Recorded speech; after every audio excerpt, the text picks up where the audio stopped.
그 그랬던 적이 있죠. 전쟁 난다.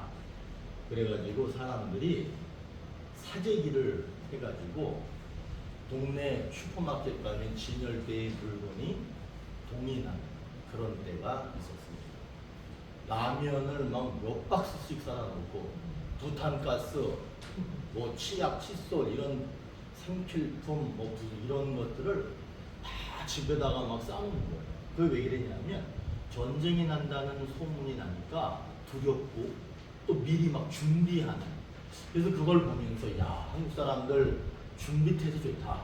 준비하는 건 참 잘하는구나. 그래가지고 나중에 라면 막 썩어서 버리고 그런 거 같아.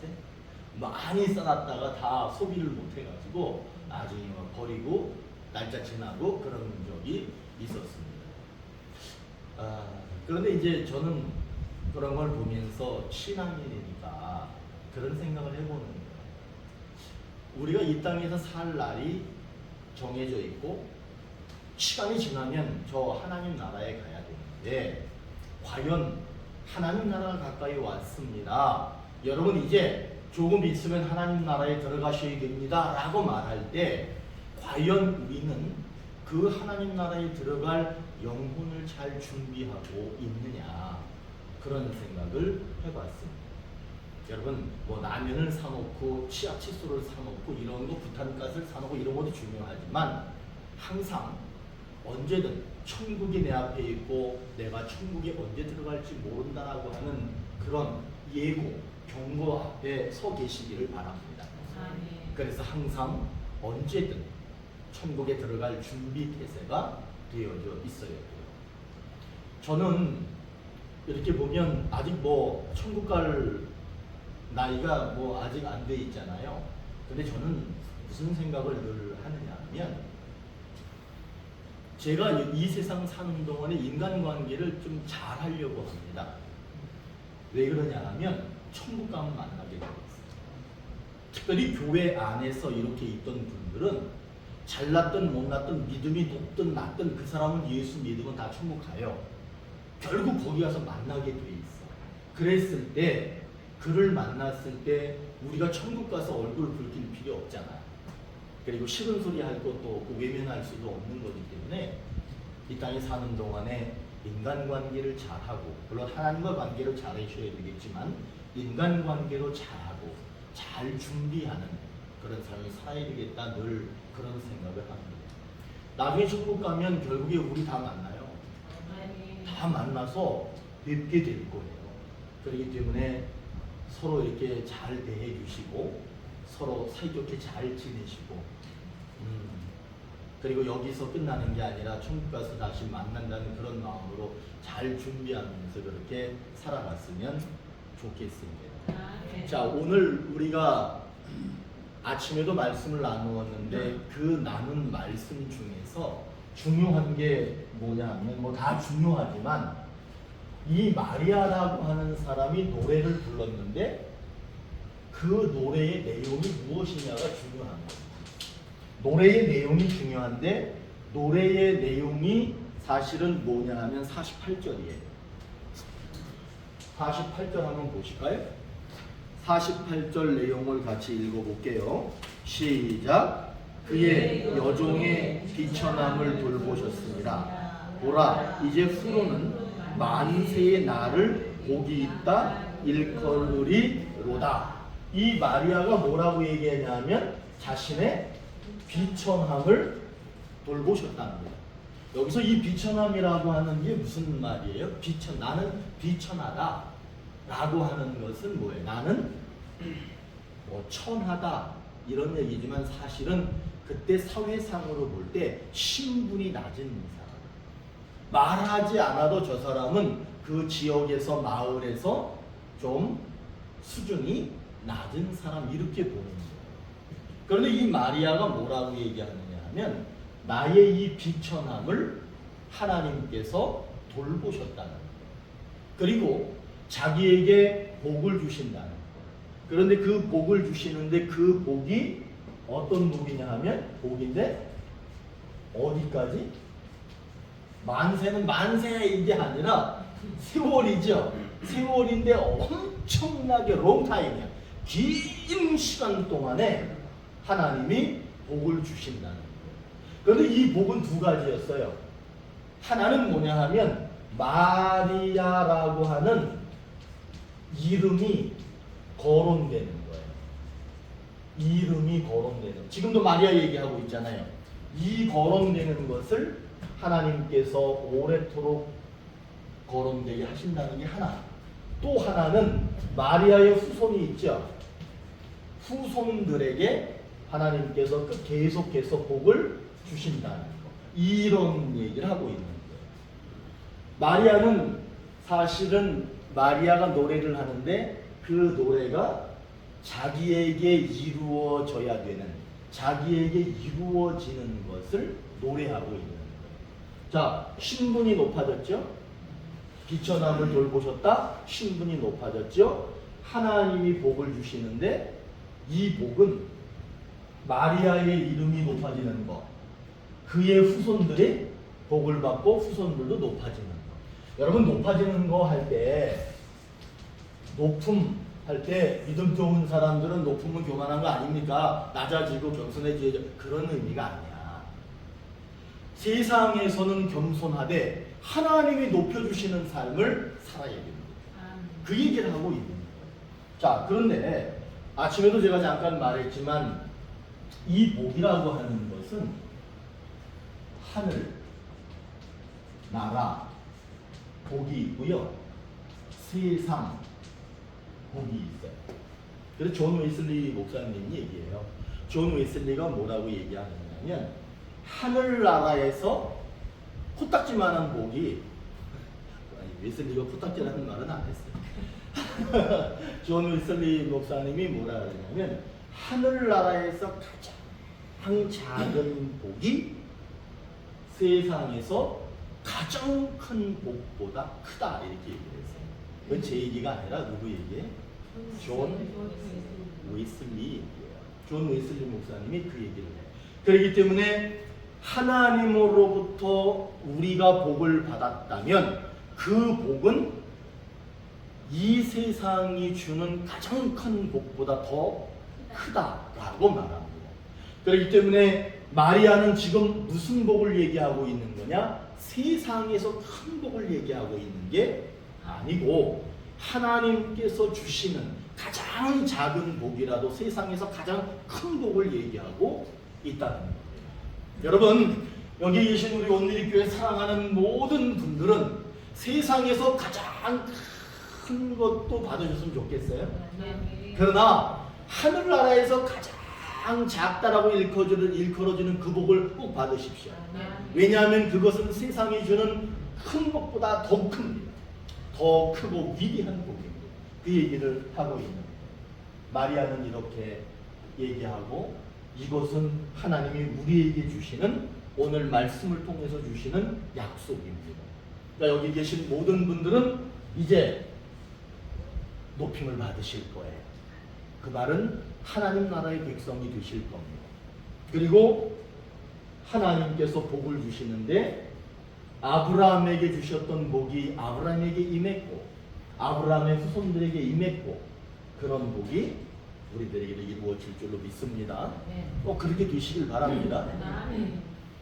뭐 자식들이, 우리 집사님 시험을 준비하는 자식들도 있고 직업을 선택하고 준비하는 분들도 계시고 또 지금 열심히 자기가 하고 있는 일에 최선을 다하고 있는 그런 분들도 계실 겁니다.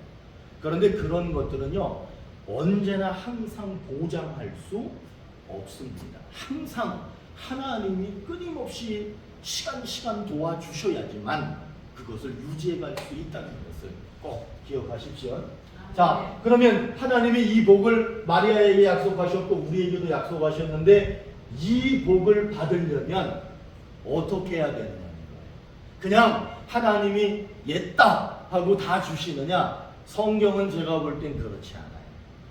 항상 하나님이 마리아에게 이런 복을 주신 이유는 마리아가 그 깜이 되기 때문에 주는 거예요. 그런 복을 받을 만한 깜이 되기 때문에 주는 거예요. 그러면 이 마리아는 어떤 사람이냐? 46절의 사람입니다. 한번 46절로 한번 볼까요? 시작. 마리아가 이르되 내 영혼이 주를 찬양하며 내 영혼이 주를, 이 주는 누구예요? 이 주는 하나님이야. 그런데 이 주라고 하는 말은 뭐냐면 마리아가 하나님을 얘기할 때 하나님은 나의 주인이십니다. 주인의 말을 들어야지요. 나는 주의 말을 듣겠습니다 라고 하는 나의 주님, 나의 주인이라는 말이에요. 하나님은 나의 주인이다. 그런데 이게 중요한 거예요. 영혼이 한다는 거예요. 근데 이 영혼이라고 하는 것을 성경에서는 뭐라고 얘기하냐면 하나님께서 천지를 만드시고 흙을 만드셨는데 세상의 모든 걸 다 만드시고 흙을 가지고 어떻게 해서 사람을 이렇게 만드셨대요. 그런데 사람을 흙으로 만드시고 그 코에 생기를 불어넣으시니 그가 생명, 살아있는 육체가 됐다 이게 아니에요. 생명, 살아있는 영혼을 갖게 됐다. 그러면 하나님께서 그 사람에게 불어넣은 그것이 무엇이냐라고 얘기할 수 있느냐면 그것이 뭐예요? 영혼이에요. 그러면 사람이 죽으면 흙으로 왔으니 흙으로 돌아가는 거예요. 우리는 흙으로 가는 거예요. 그러면 하나님 나라에 들어갈 수 있는 건 뭐가 들어가요? 그러니까 여러분 우리가 하나님을 찬양하고 하나님을 예배할 때 무엇으로 예배해야 되느냐 하면 영혼으로 하셔야 되는 거예요. 머리로 하는 거 아니에요. 실력으로 하는 거 아니고 능력으로 하는 거 그런 게 아니에요. 무엇으로 해야 되냐 하면 영혼으로 순수하게 하나님이 내게 주신 영혼으로 하는 거예요. 그러면 그 영혼으로 하나님을 예배하고 찬양하고 섬기며 믿으며 살아가는 사람의 신분을 높여주시고 복을 주시되 롱타임 길게 주시는데 아브라함의 이야기가 지금도 되고 모세의 이름이 지금도 불려지고 요셉의 이름이 지금도 불려지는 것처럼 그 사람의 이름이 계속해서 불려지는 거예요. 사람은 죽어가지고 가족을 남게 그렇지. 사람은 죽어서 이름을 남기고 호랭이는 가족이 중요해요. 이름이 중요해. 하여튼 이름이 중요하다고 봐야지. 사람은 이름을 남기는데 그게 교만하고 그런 뜻이 아니라 하나님 나라에 들어간 백성이기 때문에 하나님이 기억해 주시는 이름이 된다는 거예요. 그리고 나서 그의 후손들까지도 하나님이 책임을 지신다는 거예요. 어떤 사람에게? 영혼으로. 그렇지. 영혼으로 노래하고 영혼으로 하나님을 찬양하고 영혼으로 믿음 생활하고 영혼으로 예배 드리는 그 사람에게 그런 복을 주신다. 이게 간단하죠. 하나님 말씀 매우 간단합니다. 이제 지식으로 머리로 입술로만 그렇게 형식적으로 하는 게 아니라 영혼으로 하면 되는 거예요. 목사님 딸이 있었어요. 목사님 딸이 있는데 보통 대부분의 목회자들은 고민하는 게 다 대부분 그렇죠. 저도 그렇지만 우리 아이들이 누구랑 결혼할 거냐, 배우자를 누구를 선택할 거냐에 대해서 매우 민감합니다. 왜 그러냐 하면 배우자를 뭐 다 좋은 사람이지만 배우자를 특별히 믿음 생활하지 않는 사람을 선택했을 때 목회자의 자녀라고 해도 그 사람의 신앙을 확신할 수가 없습니다. 근데 한 목사님의 딸이 있었는데 이 딸이 결혼할 사람을 데려왔습니다. 데려왔는데 보니까 신앙생활 하지 않습니다. 근데 그런 말 하죠. 자식 이기는 부모 있어요? 없어요? 없어요. 진짜 없어요? 나는 이길 거야. 저는 그거 알기 때문에 저는 우리 아이들이 만일에 믿음 없는 사람 데려와서 나는 죽을 거야 막 이래도 죽어라. 왜냐하면 믿음 없는 사람이랑 하면 뭐 잘 전도해서 함께 신앙생활하는 사람도 아주 희박하게 있기는 있어요. 그러나 내 자식들이 그렇게 할 수 있다라는 생각은 안 해요. 아예 처음부터 예수 믿는 사람을 만나는 게 갑자기 제 집안 얘기를 해서 죄송한데 제 집안 얘기하려 했던 게 아니라 그 목사님이 딸이 있었어. 남편들 시작하면 내려왔어. 신앙생활을 안 해. 그런데 아버지 엄마가 못 이겼어.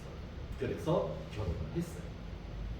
그리고 결혼 시작하고 10년 동안 자기네끼리 행복하게 살았어. 아이도 낳고만 행복하게 살았어.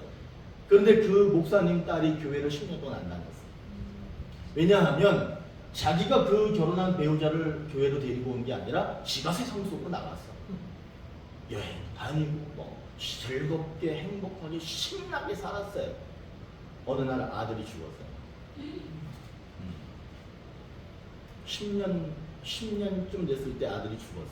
그렇게 귀하게 키우던 아들이 죽었어. 그러니까 이 여자가, 이 목사님 딸이 너무 속상하고 답답하잖아. 그리고 막 억울한 심정이 드는 거야. 그러니까 동네 교회 목사님 찾아왔어. 동네 목사님을 찾아가가지고는 목사님한테 막 따지듯이 얘기하는 거야. 아니, 하나님이 어떻게 이러실 수 있느냐? 내가 아는 하나님은 사랑의 하나님이라고 하는데 어떻게 내 자식을 데려갈 수 있느냐? 막 목사님한테 따진 거야. 처음 본 목사님한테. 그리고 하는 말이 뭐라고 그러냐면, 내가 이래봬도 목사님 딸인데, 내가 목사님 딸인데 어떻게 내 새끼를 데려가느냐? 하나님은 너무하다. 막 하나님을 원망하는 거예요. 그러니까 그 처음 본 목사님이 그 목사님 딸 얘기를 계속 듣다가 그 목사님이 뭐라고 한마디 해줬느냐 하면, 하나님이 그렇게라도 하지 않으면 당신은 교회 나오지 않을 거니까. 그렇게 했으니까 그나마 10년 만에 교회 처음 나온 거 아니십니까? 이렇게 목사님이 얘기해요. 여러분, 어떻게 보면 되게 매정한 말일 수도 있습니다. 그러나 우리가 이거를 다시 한번 생각해 보면 정말 우리가 어떤 영혼, 어떤 상태로 살아가야 되는지를 말하고 있는 거예요. 만일에 그 여인이 그 목사님 딸에게 아무 일이 없었다면 그 사람은 아마도 교회 20년, 30년 안 나왔어요. 그리고 자신이 하나님 앞에 무엇인가를 잘 하면서 문제가 생겼으면 하나님께 따질 만도 하지만 자기는 하나님을 완전히 버렸잖아요. 그리고 이제 와서 나 목사님 딸인데 이럴 수 있느냐라고 말하는 자체가 사실은 문제인 것이죠. 여러분, 우리들은 하나님을 믿어요. 그리고 하나님을 위해서 헌신하며 살아가고 있습니다. 그런데 여러분, 제가 한 가지 조금 더 다시 한번 좀 진지하게 말씀드리고 싶은 것은 뭐냐면, 믿되 정말 좀 더 영혼으로 믿으시길 바래요. 어차피 같은 시간에 거의 비슷한 노력으로 하나님을 섬기고 믿고 있다면 좀 더 진지해져야 돼요. 마리아가 그냥 예 알겠습니다, 뭐 될 대로 되겠지요 라고 한 게 아니에요. 엄청난 고민과 자기 자신을 완전히 버리는 거예요. 자기 자신을 완전히 빼버리니까 하나님이 채워주신 영혼이 하나님을 섬기는 거예요. 여러분, 잘 생각하셔야 됩니다. 여러분 속에 아직도 내가 살아서 움직이고 꿈틀거리고 내 계획과 내 목표가 더 하나님의 계획과 목표보다 더 크게 살아있다면 그것으로는 하나님을 영혼으로 섬긴다라고 말할 수 없습니다. 나를 완전히 빼버렸을 때 영혼으로 하나님을 섬길 수 있게 되는 거예요. 이제는 지금까지 믿음 생활을 잘 해오셨지만 우리가 매번 예배를 드릴 때마다 하나씩 배우는 거예요. 믿음을 가지고 있지만 한번 영혼의 믿음, 영혼으로 하는 믿음, 그거를 오늘 우리가 다시 한번 생각하셨으면 좋겠어요. 그리고 여러분들의 믿음을 다시 한번, 오늘 마리아가 하나님의 말씀이 이해가 되지 않고 또 하나님 말씀이 도리어 나에게 피해를 주는 것 같은 사실 그런 내용입니다. 하지만 그럼에도 불구하고 영혼으로 하나님을 향한 그 믿음이 되었던 것처럼 우리도 한번 그렇게 신앙생활을 해야 되겠다, 이런 마음이 생기셨으면 좋겠어요. 그러면 하나님이 오늘 뭐라고 약속하셨어요? 낮은 신분을 높여주시고 길게 복을 주시는데 그 당사자뿐만 아니라 길게 후손들에게까지도 성경은 정확하게 얘기하면 천대에 이르기까지 이렇게 돼요. 여러분 천대에 이르기까지 그 가문이 이어졌으면 그 다음엔 술술 굴러가요. 제가 보니까 한 2대 3대만 가도 술술 굴러가. 저희 집안처럼 이제 제가 예수 처음 믿고 가는 이런 애는 삐걱삐걱해요. 형제들하고도 삐걱삐걱하고 형제들이 뭐 믿니 안 믿니 이런 것들이 많이 나와요. 하지만 2대 3대만 가면 그 집안 가문이 예수로 꽉 차는 걸 봐요. 여러분 그렇게 잘 지금 여러분들이 영혼으로 하나님을 잘 섬기면 마리아에게 주셨던 약속 우리에게도 그렇게 순조롭게 이루어질 거라고 믿습니다. 영혼을 끝까지 잘 지켜가시고 이왕 믿으실 거 정말 진지하게 좀 더 깊은 신앙으로 가시는 여러분 되시기를 바라고, 특별히 오늘 여성교회 석현신 예배를 드리면서 여성교 회원들에게 그런 축복이 임하기를 간절히 소망합니다. 기도하시겠습니다. 하나님, 우리는 무엇을 준비하고 있는지, 우리는